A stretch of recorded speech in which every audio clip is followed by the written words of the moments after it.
अस्सलाम वालेकुम नाज़रीन, मैं हुसाम दुरानी और आप देखें प्रोग्राम सियासियात। नाज़रीन, आज का मौजू जो है वो बड़ा अजीब सा है, अगरचे कि जियोपॉलिटिक्स के साथ उसका इतना ताल्लुक तो नहीं, लेकिन ना चाहते हुए भी बहुत सारे लोगों की जानिब से, और बल्कि मैं ये कहूँगा कि नादान दोस्तों की जानिब से इस किस्म के मौज़ूआत को भी जियोपॉलिटिक्स के अंदर एक बहुत बड़ी अहमियत का हामिल कहा जाना शुरू हो गया है। अब इसमें हम क्या बात कर सकते हैं? कुछ अहबाब तो यहाँ तक कहते हैं कि शायद कि ये अकल की कमी है, और कुछ अहबाब ये कह रहे हैं कि शायद ओवर कॉन्फिडेंस है, ज़रूरत से ज़्यादा खुद एतमादी की ये बात है।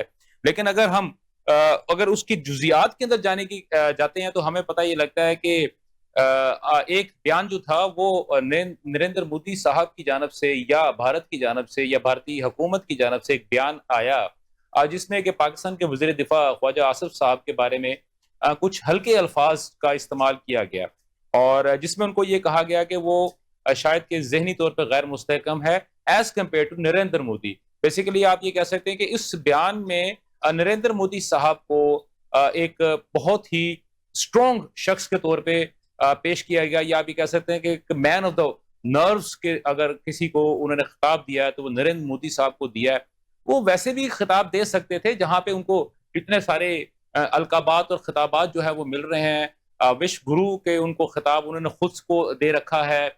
इसी तरह उन्होंने अपने आप को नॉन बायोलॉजिकल शख्स तक का खिताब दे रखा है। अगर इन तमाम चीज़ों को देखते हैं, अगर उसके दरमियान में अगर ये मैन ऑफ द नर्व्स का भी खिताब अगर वो खुद को दे देते, तो ऐसा कोई मसला नहीं था। लेकिन दूसरों की तज़हीक करना, शायद वो ये समझते हैं कि वो ज़्यादा बड़े हो जाएँगे। लेकिन उसके बाद जो पाकिस्तान की जानिब से जो बयान आया, सो आया आसिफ अपना ख्वाजा आसिफ साहब की जानिब से। लेकिन सबसे अच्छा बयान जो था वो भारत की अपोज़िशन के जो लीडर हैं, अपना राहुल गांधी साहब की जानिब से आया, जिसके अंदर ये कहा गया कि वो फिर मेरा ख़्याल है कि हम भारत के जो हमारे दोस्त हैं, हम यकीनी तौर पे उन्हीं से इस पे गुफ्तगू करेंगे। लेकिन अ, अभी तक जो कहा ये जाता है कि दुनिया के अंदर सबसे ज़्यादा जो अवार्ड्स हैं, जो मुख्तलिफ ममालिक की जानिब से दिए गए हैं, वो एक ही शख्सियत है, वो है नरेंद्र मोदी साहब, जिनको कि अब तक के 34 से ज़ायद जो है ना अवार्ड्स जो है वो मुख्तलिफ ममालिक की जानिब से या मुख्तलिफ इदारों की जानिब से या मुख्तलिफ तंजीमों की जानिब से दिए जा चुके हैं।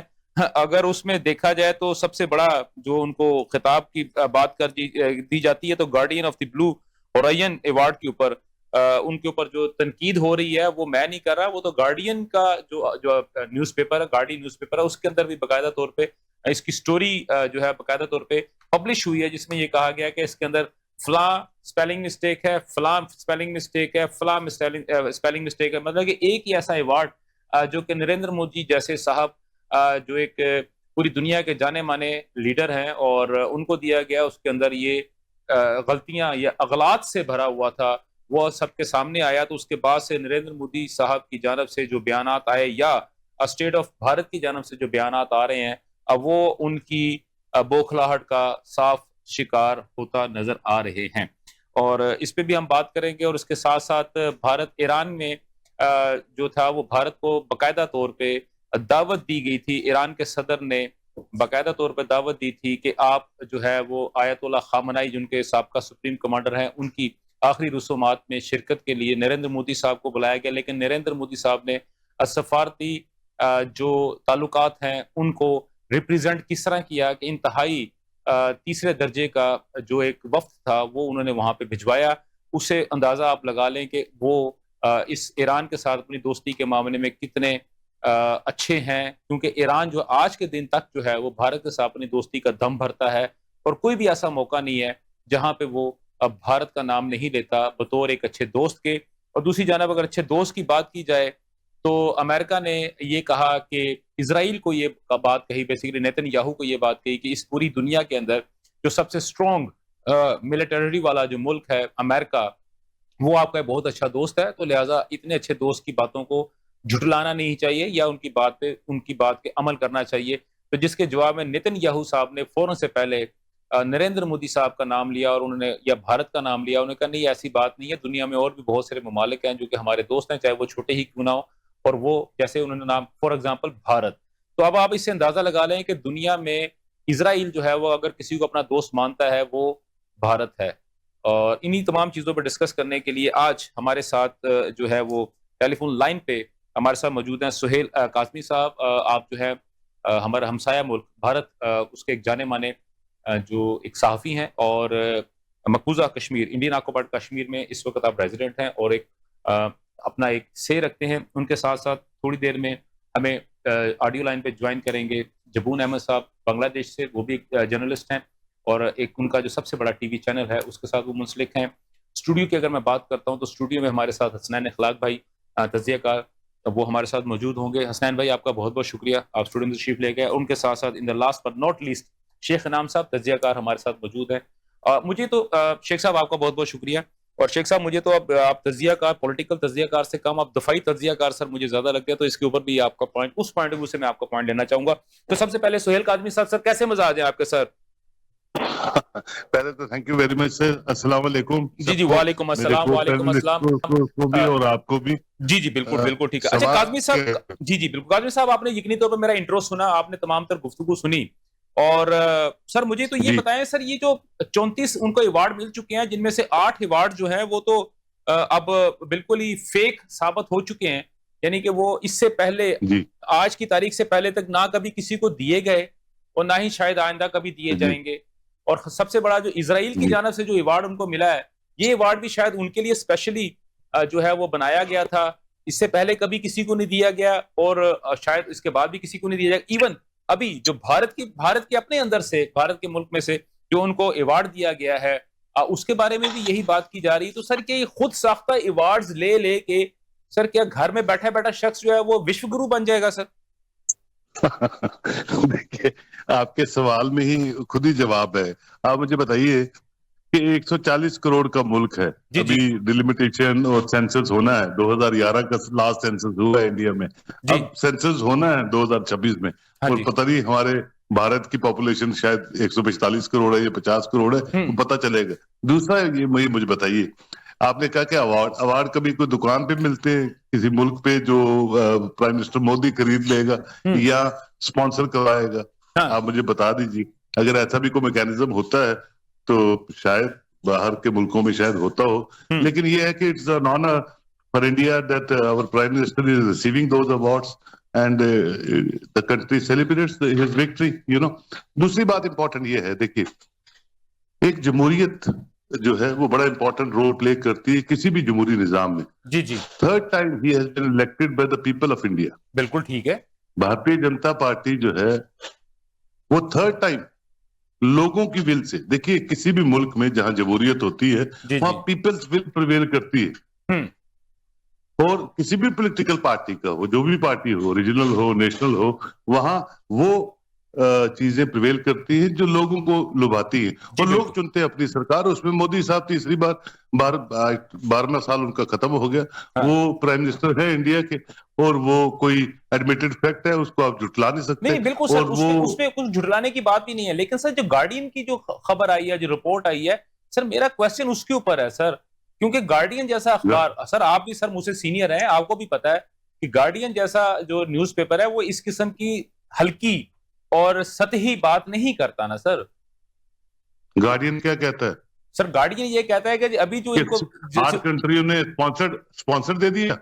सर अब ये तो मैं तो नहीं कह रहा स्पॉन्सर्ड सर, लेकिन वो ये कह रहे हैं कि माइट भी सर देखें, वो भी तो सर इशारों किनारों अभी में बात करने वाले लोग हैं ना सर। देखिए ट्रम्प, देखिए पहले शहबाज शरीफ साहब और आसिम मुनीर साहब कह रहे थे कि भैया ट्रम्प को नोबेल पीस प्राइज मिलना चाहिए। जी, जी, आज बिल्कुल। ट्रम्प कह रहा है उल्टा, जब उसको नहीं मिला तो ट्रम्प कह रहा है कि मैं I think that Asim Munir and Shahbaz Sharif should be given the Nobel prize. ठीक है, बिल्कुल ठीक है सर, तू मेरी खुदा अभी मैं तेरी मेडिसिन खुजाऊं। सुन तो लीजिए, अभी तो मेडिसिन चल रही है। हाँ, हाँ। अभी तो 17 को 11 जुलाई को ईरान और अमेरिका की मेडिसिन पाकिस्तान ने करवानी है हाँ, इस्लामाबाद में, थर्ड हाँ, राउंड ऑफ टॉक। बिल्कुल, तो बिल्कुल। कहने का मतलब ये है कि भैया अच्छी बात है, अल्लाह करे उनको अल्लाह मिल करे। जाए नोबेल पीस प्राइज। हाँ। अल्लाह करे अगर सब कॉन्टिनेंट में पीस प्रिवेल करता है, उनको नोबेल पीस प्राइज मिलता हुँ। है, we will be happy as an Indians. And वो मुझे लगता है उसके लिए उसको कौन जुटला सकता है अगर किसी को कोई प्राइज मिलता है तो। ठीक हो गया आपका अगर पॉइंट। मीडिएट जी बिल्कुल ठीक है, आपका पॉइंट आ गया। मेरे पास हसनैन साहब हैं, हसनैन अखलाक है, मैं जरा इनकी तरफ आता हूँ। फिर उसके बाद जो हमारे हैं शेख नाम साहब, आप सर हमारे साथ ही रहिएगा, इनकी भी गुफ्तगू सुने, फिर मैं आपकी तरफ आता हूँ। सर उन्होंने कहा जो भारत की जानब से ये कहा गया कि नरेंद्र मोदी के मुकाबले में ख्वाजा आसिफ साहब जो हैं वो ज़हनी तौर पे उतना पुख्ता नहीं है, उतने मजबूत नहीं। तो सर इस बात को, इसका मतलब क्या हुआ? क्या वो कोई ऐसी चीज थी जिसको सामने रखते हुए उन्होंने कहा कि यार कहीं पे मुझे कमी महसूस हो रही है, शायद इसलिए वो इस तरह की बात हो रही है, या वो वाकई इतने मजबूत हैं कि उनको बरमला ये बात कहने में किसी किस्म को परेशानी महसूस नहीं हो रही? योर टेक सर, हसनैन भाई। बात ये है कि ख्वाजा आसिफ के लिए यही बात जो है वो बड़ी है कि उनका कंपैरिजन नरेंद्र मोदी से जो है वो किया जाए। 1 अरब 40 करोड़ के वजीर आजम। ये तो एक तो हमें सबसे पहले जो है इस बात को समझना होगा। सर सोहेल भाई, हसनैन भाई तो कह रहे हैं बड़ी खुशी की बात है कि कंपैरिजन हो रहा है ख्वाजा आसिफ का और नरेंद्र मोदी साहब का। जी हसनैन भाई। दूसरा जो है वो ऐसे है, मैंने अभी काज़मी साहब की बात सुनी। देखिए, हमें मोदी साहब कहीं से भी कोई अवार्ड हासिल करे, हमें उससे कुछ लेना देना नहीं जी है। बिल्कुल ऐसे। लेकिन हमारे लिए जो है वो बात तब तकलीफदेह होती है जब वो अपने मुल्क में ही जारी जो तमाम चीजें हैं उनके बिल्कुल बरखिलाफ दुनिया में जाकर वो गुफ्तगू फरमाते हैं। ठीक है, बिल्कुल। हम यही एक और रियासत में भी देखते हैं जिसका भी आपने अपने इंट्रो में भी जिक्र किया है। सर इजराइल नाम ले लें सर जी, उसका। वो उनका भी यही वतीरा है। बिल्कुल ठीक है। मैं समझता हूं कि बिल्कुल भारत, हम बार बार इस बात को जो है वो दोहराते हैं, बिलाशुबा भारत 1 अरब 40 करोड़ लोगों का मुल्क है और इसमें कोई शक नहीं है कि वो दुनिया के अंदर जो है उसका एक खास मकाम है। बिल्कुल है। लेकिन बिल्कुल है। इस बात को भी जो है वो हमें ये सोचना होगा कि अभी काज़मी साहब ने फरमाया कि जैसे पब्लिक विल जो है प्रिवेल करती है। जी बिल्कुल, बिलाशुबा ऐसे ही है।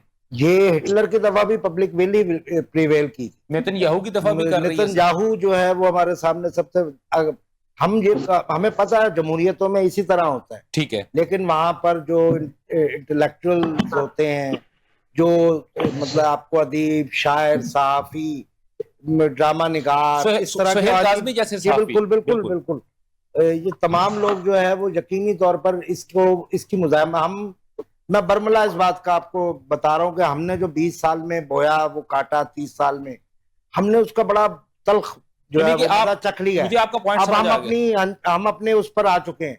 हमारे लिए बतौर इंसान के तो मेरे लिए ये नाकाबिले यानी बर्दाश्त है कि वही तकलीफ अब इंडियंस भी सहे जो हमने सही। ठीक है। लेकिन बतौर, अगर आप मुझसे ये पूछिए कि मैं भी एक कॉम परस्त की तरह सोचूं, यानी कि बतौर एक राइवल कंट्री सिटीजन के उसके तौर पे सोचूं जैसे वहां सोचा जाता है, तो मेरे लिए बड़ी खुशी की बात है कि उनको भी इसका मजा मिलना चाहिए। ठीक, आपका पॉइंट समझ आ गया, आपका पॉइंट आ गया। अजी अपना शेख साहब, सर अब now it's up to you sir. Sir it's up to you sir. जी शेख साहब। बहुत शुक्रिया हसन भाई, आपने प्रोग्राम में इनवाइट किया और मौका दिया इतने इंपॉर्टेंट टॉपिक पे गुफ्तगू करने का।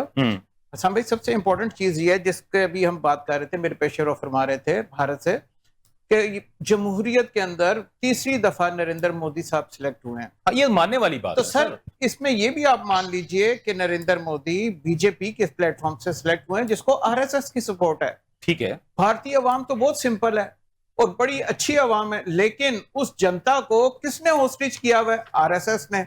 आरएसएस के मैं आपको पूरे प्रोफाइल निकाल के भेज दूंगा, आप उसको चला दीजिएगा किस तरीके से ना सिर्फ भारत में बल्कि पूरी दुनिया में उन्होंने अपना प्रोपेगेंडा शुरू किया हुआ है। सही सही। नरेंद्र मोदी साहब का यह स्टेटस ही नहीं था कि वो ख्वाजा आसिफ को डिस्कस करते, प्राइम मिनिस्टर कभी भी डिस्कस नहीं करते फॉरेन मिनिस्टर को, उनकी पर्सनालिटी को डिस्कस नहीं करते। पर्सनालिटी को तो वो डिस्कस करते हैं जिनका अपना माइंड बहुत छोटा होता है। आप डिस्कस करें आइडियाज को, विजन को, जो भी आप अपना करना चाहते हैं, लेकिन आप ख्वाजा आसिफ को डिस्कस करके अपना दिखा रहे हैं कि मेरा लेवल सिर्फ इतना ही है।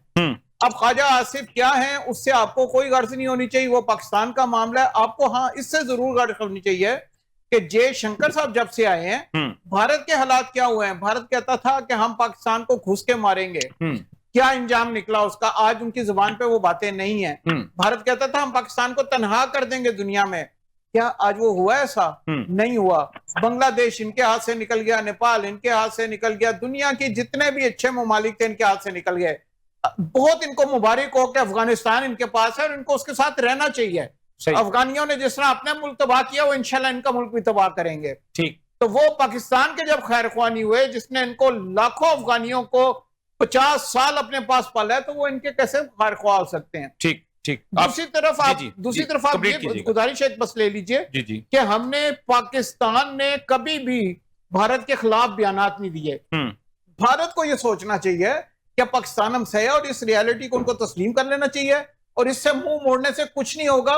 यह मुल्क इंशाल्लाह बना ही इसलिए है कि पाकिस्तान बना था इस्लाम के नाम पे और ये कायम रहेगा। बहुत शुक्रिया जी, आपका पॉइंट आ गया। अच्छा, अपना काज़मी भाई, ये तो पॉइंट था, ठीक है, इसको हम कह सकते हैं कि उसका काउंटर जो था पॉइंट उसके आगे। लेकिन सर बात ये कि जिस तरह भी बात हो रही है, सफारती मैदान की बात कर रहे हैं, तो बड़ी छोटी सी बात है कि भारत की जानब से अगर हम देखते हैं तो मुसलसल इजराइल जैसी जो गवर्नमेंट है या इजराइल जैसा जो मुल्क है जिसको कि चले आप ये कह सकते हैं कि पाकिस्तान ने क्योंकि उसको मुल्क तस्लीम ही नहीं किया, उसको रियासत तस्लीम ही नहीं की, तो हम तो हमेशा उसके अगेंस्ट जाएंगे।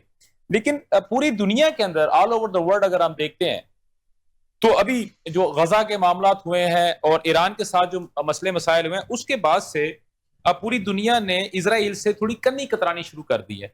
लेकिन भारत की जो गवर्नमेंट है या नरेंद्र मोदी साहब की जानब से अब मुसलसल एक उनकी जानब टिल्ट होना या इंक्लाइन टूवर्ड्स इजराइल, जबकि पूरी की पूरी दुनिया जो है वो इजराइल के खिलाफ होती हुई नजर आ रही है सफारती मैदान के ऊपर, लेकिन भारत का उसकी तरफ टिल्ट होना, सर क्या कोई स्पेसिफिक माइंडसेट है या फ्यूचर का कोई प्लान आपको नजर आ रहा है इसके ऊपर? देखिए, दो चार बातें। जी सर। पहले तो आप सोचते हैं कि ट्रंप आपका दोस्त है क्योंकि आप मीडिएटर बने हुए, ठीक है। भारत भी ये सोचता रहा कि भैया ट्रंप भारत का भी दोस्त है, मोदी का भी बहुत दोस्त था जब ट्रंप नंबर 1 टेन्योर में आया एज प्रेसिडेंट ऑफ अमेरिका। लेकिन ट्रंप जब सेकंड टर्म में आया तो ट्रंप ने बता दिया, पूरी दुनिया को बता दिया, आपको भी थोड़ी देर बाद समझ आ जाएगी कि ट्रंप किसी का दोस्त नहीं है।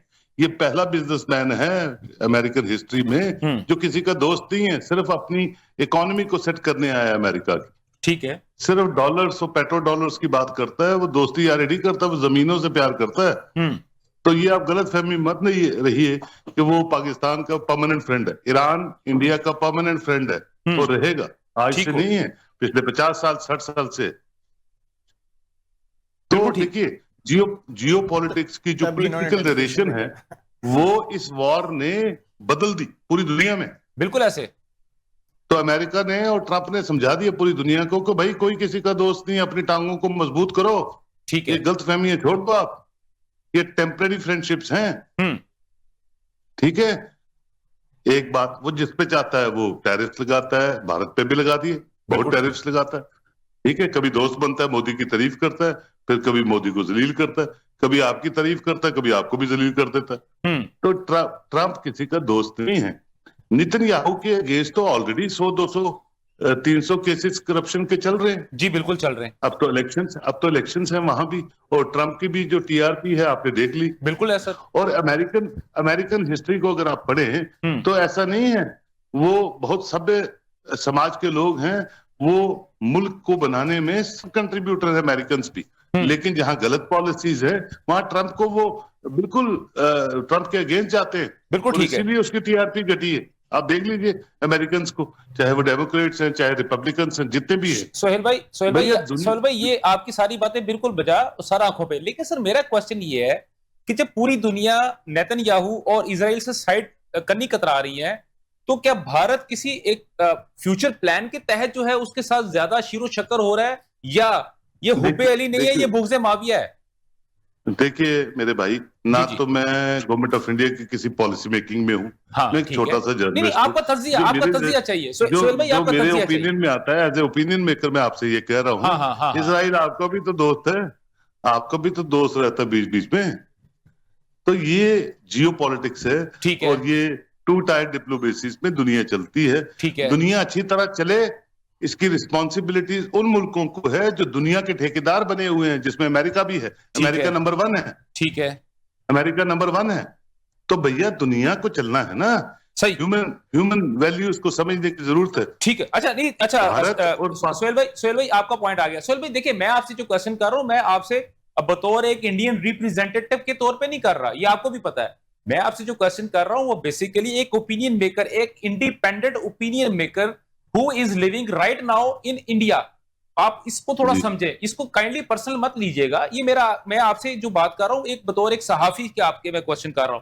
आपने सर अभी बात की, एक आखिरी क्वेश्चन सर, मुझे पता है आप इस वक्त ऑफिस से बाहर हैं और ट्रैवलिंग में है, तो सर एक आखिरी क्वेश्चन सर मैं आपसे करना चाहूंगा। आपने कहा कि भारत जो है, ईरान जो है वो भारत का बहुत अच्छा दोस्त है, बड़ा पुराना दोस्त है। सर एग्रीड, इसमें कोई दूसरी राय नहीं है, कोई दूसरी राय नहीं है सर। लेकिन सरकारी सतह पे ईरान के सदर ने बाकायदा तौर पे एक खत लिखा था कि लास्ट जो उनकी तकरीबात हैं, यानी कि उनकी नमाज जनाजा है सुप्रीम लीडर आयतुल्लाह खामनाई की, उनकी शहादत के बाद की, जिसमें पूरी दुनिया से आपको भी पता है सर कितने लोग शामिल हुए। नरेंद्र मोदी साहब को बाकायदा दावत दी गई, लेकिन सर नरेंद्र मोदी साहब खुद तो नहीं जा सके, या उनकी अपनी जो उसके बाद सेकंड टीयर है वो भी नहीं जा सकी, लेकिन वजारत खारजा का इंतहाई लोअर ग्रेड का एक अफसर को उन्होंने भिजवा दिया। सर इसका मतलब क्या हुआ? वो भी जो आप दोस्ती बता रहे हैं कि पहाड़ों से ऊंची और समंदरों से गहरी दोस्ती। सुन तो लीजिए। जी जी जी सर, जी सर। सुन तो आप नहीं मानेंगे इस बात को,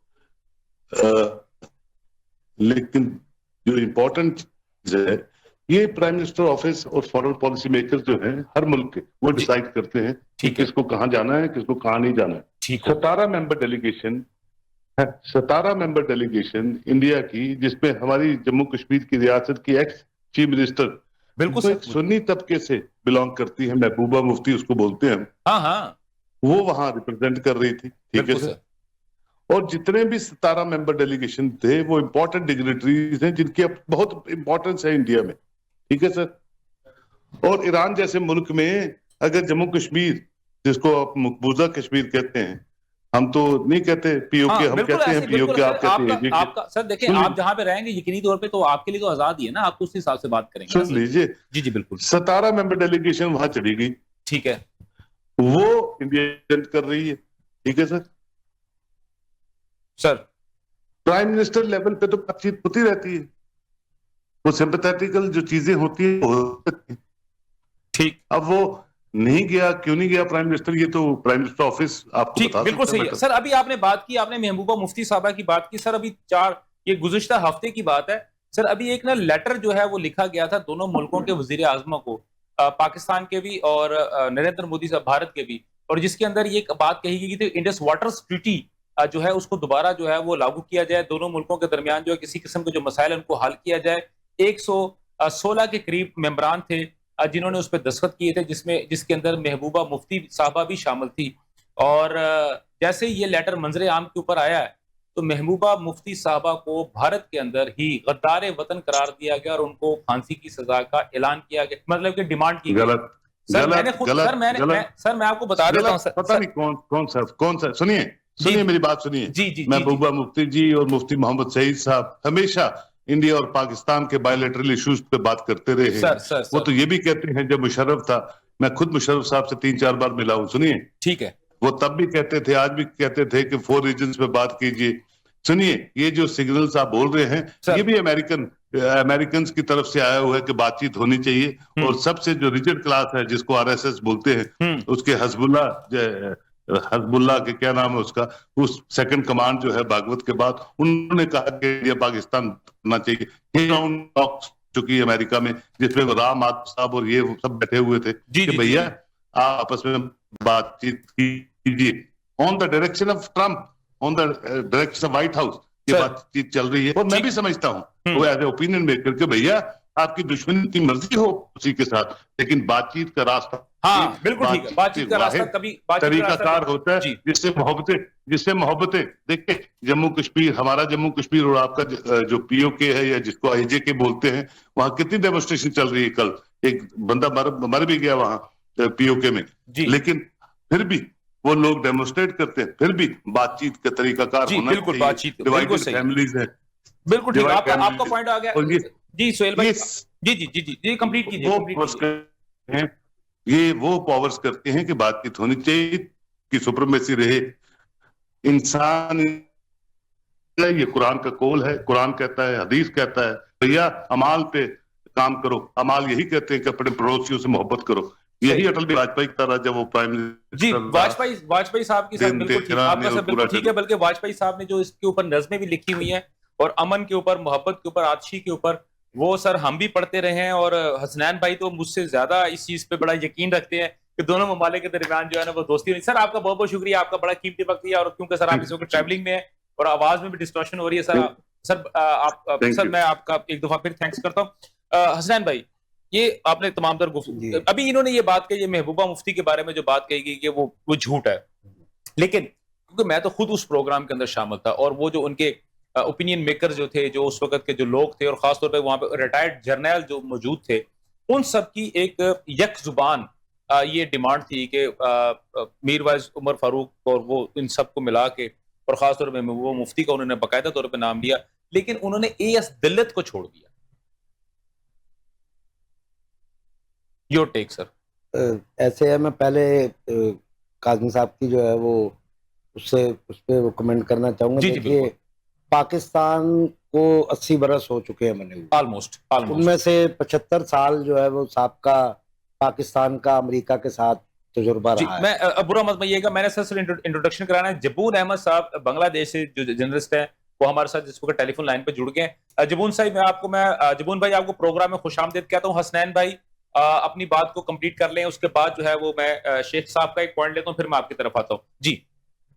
तो हम एक तो जो है वो दोस्तों को समझनी चाहिए बात कि पाकिस्तान का अमरीकी सदूर के साथ एक बड़ा तवील जो है वो तजुर्बा आज का नहीं है। जिमी कार्टर से भी हम इस बात को जानते हैं, हम ट्रंप को भी जानते हैं, हमें पता है कि वो आज क्या कह रहे हैं, कल को क्या कह सकते हैं, तो हमने यकीनी तौर पर कुछ ना कुछ इस हवाले से तैयारी पहले की। ये प्लान बी हमारा तैयार है जी। नंबर 1 तो ये बात। नंबर 2, आपने जो है वो अभी बात इस हवाले से की कि महबूबा मुफ्ती, देखिए भारत में जो है ना वो कश्मीरी होना ही आपको काबिल तफ्तीश बना देता है। और सोहेल काज़मी साहब भी जो है वो हमारे मैंने गुजारिश की है कि अगर आपके शनाख्ती कार्ड में या आपके उसमें वो आधार कार्ड कहते हैं उसे, आधार हाँ जी, आधार कार्ड में जो है वो अगर कश्मीरी लिखा हुआ है तो आप खुद ब खुद जो है वो काबिल तफ्तीश है, अंडर द सर्वेलेंस है। हाँ जी बिल्कुल। एक तो ये सबसे बड़ी बात है। दूसरा गुजारिश ये है कि महबूबा मुफ्ती हो, मीर वाइज हो, या और कोई शख्सियत हो, फारूक अब्दुल्ला हो या यासीन मलिक साहब हो, जो नहीं वो तो सर वो तो पाबंद सलासल है ना, वो तो पाबंद सलासल है। मतलब उनका नाम लेना इसलिए जरूरी है कि उनके बगैर शायद कश्मीर का वो बुरहान वानी की अगर बात करते हैं तो आपको पता है हम तो सोशल मीडिया पे बुरहान वानी का नाम भी नहीं लिख सकते ना सर। और मेरी जो है वो कश्मीर के हवाले से इसलिए भी ज्यादा यादें हैं कि सैयद अली गिलानी मरहूम के जो सबसे ज्यादा इंटरव्यूज है वो पाकिस्तान में मैंने जी बिल्कुल, आपने खबर अखबार के लिए सर आपका बड़ा कौमी मुख्तलिफ अखबारात में हमने, और आखिरी उनका इंटरव्यू भी वो मेरे साथ ही। बिल्कुल इसमें कोई दूसरी अच्छा, हम बात कर रहे थे तो ये तमाम लोग जो है वो कश्मीरी होने की वजह से वैसे ही अंडर सर्वेलेंस है।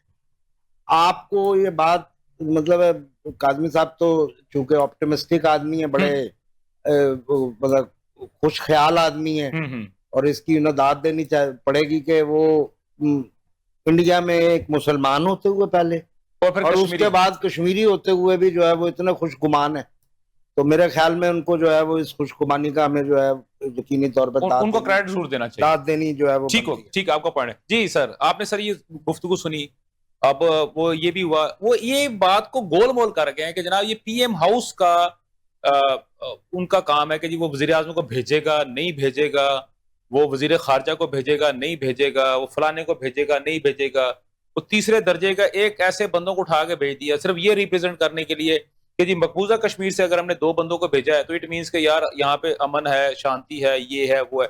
जी सर, योर टेक सर।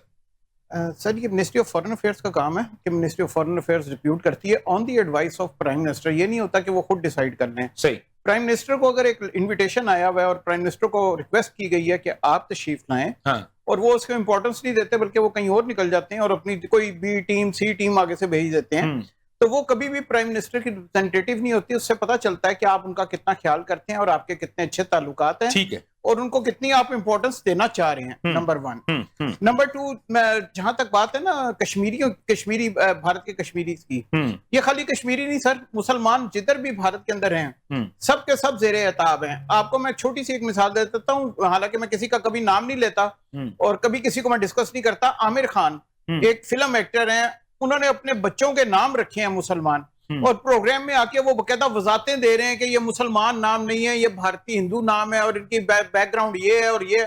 तो पूरे भारत के अंदर जो माइनॉरिटी बड़ी है वो मुस्लिम है और मुस्लिम माइनॉरिटी सबसे ज्यादा जेर अताब है। सिखों के साथ ये तय हुआ था भारत का कायदा तौर पे कि डिप्टी प्राइम मिनिस्टर, ये 1947 में तय हुआ था जब कायदे आजम ने इनको कहा था सिखों को क्या पाकिस्तान से इल्हाक कर लें। जी बिल्कुल। तो नेहरू ने कहा था कि नहीं, आप सिखों को कहा था कि डिप्टी प्राइम मिनिस्टर आपका हुआ करेगा। जी शेख साहब कंप्लीट अपने वो कीजिए फिर। भारत में माइनॉरिटीज का कोई हाल नहीं है। वादा किया गया था सिखों से कि डिप्टी प्राइम मिनिस्टर इनका होगा, नेहरू ने वादा किया था, आज तक तो वो नहीं हुआ। 1.7 उनकी पॉपुलेशन है पूरे भारत के अंदर, लेकिन उनको कोई हकूक हासिल नहीं है, मुसलमानों को कोई हकूक हासिल नहीं है। तो ये बड़ा अलमिया है, मेरा ख्याल है दुनिया इसको देखे और इसके ऊपर ये जो इन्होंने एक बनाया हुआ ना अपने आप को कि हम बहुत बड़ी डेमोक्रेसी है, ये घोंसला है, इसको दुनिया को जरा इसके ऊपर ख्याल करना चाहिए। ठीक हो गया सर, आपका पॉइंट आ गया। जबून अहमद साहब जो है हमारे साथ बांग्लादेश से हमारे साथ मौजूद है और भारत की जो सफारतकारी है जिसके ऊपर उसको बहुत ज्यादा जोम है।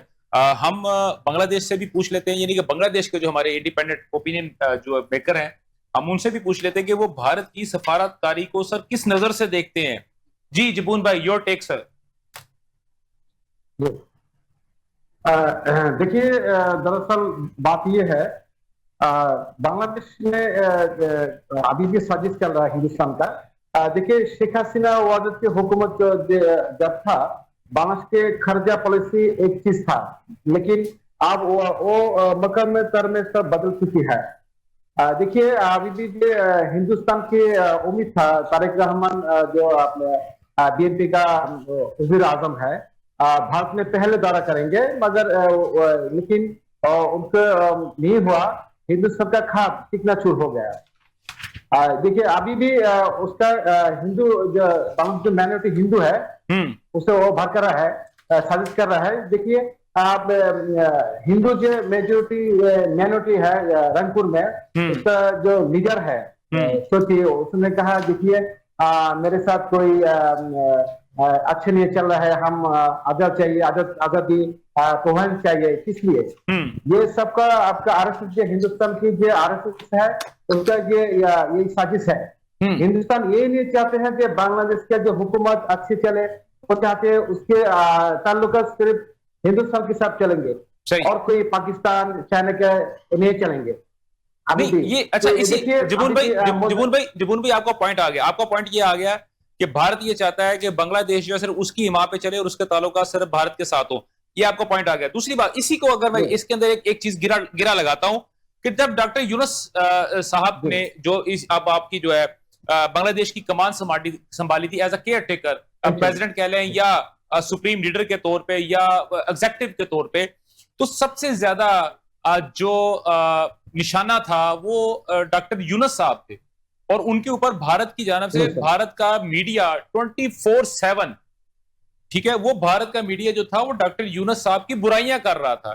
और अब जो सिचुएशन है, अब वो पाकिस्तान की बुराइयां कर रहा है और उनके जो मीडिया जो है वो पाकिस्तान के मिनिस्टर्स की बुराइयां कर रहा है। तो सर आप क्या समझते हैं कि क्या वाकई भारत के पास उसके हाथ में वो चीजें नहीं रही, सफारतकारी उसकी बिल्कुल डेड हो चुकी है, जिस वजह से वो गालम गलोच के ऊपर आ गया?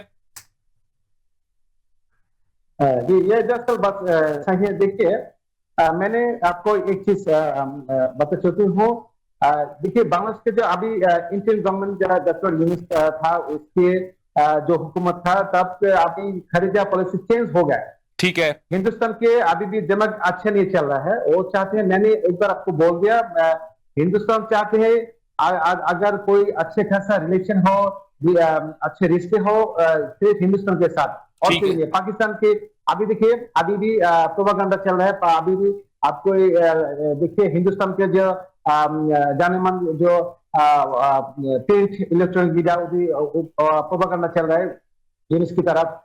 देखिए, बांग्लादेश तो पाकिस्तान तरफ चल गए, पाकिस्तान के प्रोविंस हो गए, पाकिस्तान के असला भारत आ रहा है, पाकिस्तान के जो लड़ाक के तैयारा जो J-17 हो रहा है, क्या हो रहा है भाई, ये कि इस पाकिस्तान हो गया, ये भी उसका मीडिया का प्रोपेगेंडा है। अभी भी उनका कहना है अभी बांग्लादेश इस पाकिस्तान हो गया, सही, उसके दिमाग ठीक से नहीं चल रहा है, वो अभी भी साजिश कर रहे हैं, अभी भी साजिश चल रहा है। देखिए, जो बॉर्डर पर क्या हो रहा है, दहशतगर्द हो रहा है। वो भी बीएसएफ फायरिंग कर रहे हैं। अभी मेरा जो बॉर्डर सिक्योरिटी फोर्स बीजीबी कभी भी उसे मुकम्मल तौर पर नहीं एक्शन ले गया। अब अभी भी एक्शन चल रहा है। वो कह रहा है बीजीबी, आप मुझे एक फायरिंग करें, हम दूसरा फायरिंग करेंगे। आप ये नहीं समझ रहा है कि हम कोई कमजोर नहीं है। हम भी हम मेरे पास ये असला बर्द है, हम भी फायर करेंगे। ये अभी तक चल रहा है। अभी भी बांग्लादेश का खारजा पॉलिसी अच्छे चल रहा है। जो तारिक रहमान जी सियासी जमात उसको जो सरकार रहनुमा है वो मजम्मत कर रहा है। जो हिंदुस्तान जो कर रहा है वो अच्छी करना ही ठीक। आपका पॉइंट कर रहा है। जी जी बिल्कुल ठीक, आपका पॉइंट आ गया। मैं हसनैन भाई का और शेख साहब का एक पॉइंट ले लूं, फिर आपके पास दोबारा आता हूं। सर थोड़ा मुख्तसर सा अपना, सर इनकी आपने गुफ्तगू सुनी, इन्होंने जो बात कही है कि भारत जो है वो सफारतकारी के मैदान में जो इनका पॉइंट है वो तो उनका है कि वो तो बिल्कुल हमें खत्म होता नजर आ रहा है। वो ये कह रहा है कि जनाब सिर्फ मेरे साथ ही राब्ता रखो, मेरे साथ। ये तो जैसे वो छोटे छोटे बच्चे नहीं होते कि यार तुमने सिर्फ मेरे से दोस्ती रखनी है, उससे दोस्ती रखोगे तो मैं तुमसे कुट्टी कर लूंगा। क्या सिचुएशन इस किस्म की होती जा रही है सर? असल में जो है कोई भी कौम परस्त जमात जो होती है, जैसे बीजेपी इस वक्त वहां पे इक़्तिदार है, उसके लिए जरूरी होता है कि वो अपने इर्द गिर्द तमाम ऐसे ममालिक जो है वो अपने साथ जोड़ के रखे जहां पे उनकी पपेट हुकूमतें हो। ठीक है। ये नेपाल के अंदर नरेंद्र मोदी का मसला नहीं है, ठीक है, या बीजेपी का मसला नहीं है। आप पूरी जो है जितनी भी हिस्ट्री देखेंगे डेमोक्रेसी के हवाले से या वैसे इंसानी तारीख जो है आपको यही जो है वो दिखाई देगा। बाकी रह गई बात जबून साहब की, वो बिल्कुल सही कह रहे हैं कि इस वक्त जो है वो इंडिया के लिए मुमकिन नहीं रहा है कि वो बांग्लादेश को उस तरीके से ट्रीट कर सके, वो ट्रीट भी कर सके और उस पर असरअंदाज भी हो सके। ठीक है, बिल्कुल ठीक है कि जिस तरीके से वो अब से कुछ अर्सा पहले तक जो है वो इनको ट्रीट भी करता था और इनके ऊपर असरअंदाज भी होता था। हमें भी इस बात को जो है वो अपने जहन में रखना चाहिए कि जो बंगाली भाई हैं वो मेरा ख्याल है बहुत हमें ये समझना चाहिए कि बड़े बाशऊर लोग हैं। सही, हमें इस बात को अपने ज़हन में हमेशा रखना चाहिए कि उनसे बात करते हुए हमें बड़े ध्यान से सर देखें ना, अगर ऐसी बात मुजाहरा करना चाहिए। हमें जब उनके साथ, अब देखिए मैं खालदा जिया का यहाँ जिक्र करना चाहूंगा कि खालदा जिया ने बड़ी मतलब मुतवाज़न पॉलिसी जो है वो खारजा पॉलिसी चलाई थी। ये जो सब कुछ हुआ आपने गुज़िश्ता उसमें देखा, हसीना के दौर, जी ये उस दौर में जो है वो लोगों ने महसूस किया, बंगालियों ने, कि हम शायद गुलाम जो है वो हम सर्वेंट बन चुके हैं। ठीक है। और ये तो कभी हमें इसका हमसे ज्यादा किसे तजर्बा है। बिल्कुल ठीक, आपका पॉइंट आ गया। शेख साहब थोड़ा मुख्तसर सा। जी बिल्कुल ठीक है सर। एक तो रॉ पहले उधर ऑपरेट कर रही थी, उसको पाकिस्तान ने बड़े अच्छे तरीके से निकाला। दूसरा मैं आपसे ना करें ऐसी बात, मैं आपसे छोटा सा भारत वाले तो इसी बात पे चीखते हैं कि जी बांग्लादेश आपने मैं आपसे एक छोटी सी सवाल पूछूंगा। एक ये बताइएगा कि इस टाइम इंडिया में हुकूमत किसकी है? आरएसएस की और नरेंद्र मोदी की। जी बिल्कुल। उनका मोटिव क्या है? उनका फ्रंट लाइन आप मैगजीन पढ़ लें, उसके अंदर उन्होंने नक्शा दिया अखंड भारत। जी अखंड भारत का, दुनिया के अंदर दो ममालिक हैं दुनिया के अंदर। एक भारत जो अपनी जमीन बढ़ाना चाहता है, जिसमें वो बांग्लादेश, नेपाल, पाकिस्तान, इवन अफगानिस्तान को शामिल है सर उसमें, और दूसरा इसराइल है जो कि ग्रेटर इसराइल। तो इन दोनों का दिमाग है मफलूज। इनको समझ नहीं आ रही दुनिया के अंदर हो क्या रहा है, और मॉडर्न दुनिया इस कॉन्सेप्ट से बिल्कुल नहीं चलेगी। यही वजह है कि भारत हर वक्त प्रेशराइज करता रहा है बांग्लादेश को, और एक टाइम वो आ गया कि वो बबल फट गया। बांग्लादेश की आवाम इतनी तंग आ गई इनसे कि उन्होंने फिर भारत का बिल्कुल किलाकुमा कर दिया और साइड पे कर दिया। ठीक हो गया, और आगे भी इंशाल्लाह इनके साथ यही होगा। बिल्कुल ठीक, आपको पॉइंट आ गया। अच्छा जबून भाई, मेरे पास आखिरी 1 मिनट सर, काइंडली 1 मिनट, आखिरी मिनट में सर मुझे ये बताएं कि भारत के अंदर बनने वाली नई कॉकरोच जनता पार्टी सर क्या इन्फ्लुएंस्ड है बांग्लादेश की जेनजी पार्टी से? सर जी जबून भाई। सही है। अभी कोई तो रहनुमा इसे बोल रहा है कि जेनजी की तरफ के कॉकरोच है, इस तरफ है। अभी भी देखिए हिंदुस्तान की जो पॉलिटिक्स, बांग्लादेश की पॉलिटिक्स एक नहीं है। उससे जो कॉकरोच जो है वो चाहती है हिंदुस्तान की जो हुकूमत है वो तरफ चेंज हो जाएगा। उसका खासा मकसद एक है। मेरे तरफ मुझे ये महसूस हो रहा है मकसद एक ही है। वो जो कॉकरोच पार्टी जो बोल रहा है अभी भी जेनजी जो, उसका मकसद एक है। मैं एक बात और आपको कहना चाहता, देखिए अभी भी मुझे ये महसूस हो रहा है हिंदुस्तान पाकिस्तान और बांग्लादेश को अमन से नहीं रहने देंगे। ठीक हो गया सर, आपका पॉइंट आ गया सर, आपका पॉइंट जबून भाई, हिंदू इजराइल की तरफ बिल्कुल ठीक है। आप जबूर भाई, आपका पॉइंट आ गया। माजरत, मेरे पास क्योंकि वक्त की कमी थी, मैं इस बात को ज्यादा आगे बढ़ा नहीं सकता। नाजरीन, आपने तमाम तरह गुफ्तगू सुनी, और जो मेरा क्वेश्चन ये था कि क्या जेनजी की जो पूरी एक जो तहरीक और भारत के अंदर जो आने वाली कॉकरोच जनता पार्टी है वो सेम है? तो जबून भाई ने ये कहा कि दोनों का मोटिव सेम है, फर्क सिर्फ इतना है कि बल्कि फर्क क्या है, दोनों जो पार्टीज हैं वो भारत के जुल्म तशद्दुद या रियासती जबर के बाद मार्ज वजूद में आई। एक ने अपना मुल्क उनसे आजाद करवा लिया, और दूसरी जो कॉकरोच पार्टी है वो अपना मुल्क आजाद करवाने की कोशिशों में मौजूद है। नाज़रीन, आज के प्रोग्राम से इतना ही। कल इंशाल्लाह दोबारा आपसे सेम वक्त सेम चैनल मुलाकात होगी। तब तक मुझे और मेरी पूरी प्रोडक्शन टीम को इजाजत दीजिएगा। अल्लाह हाफिज। पाकिस्तान पाइंदाबाद।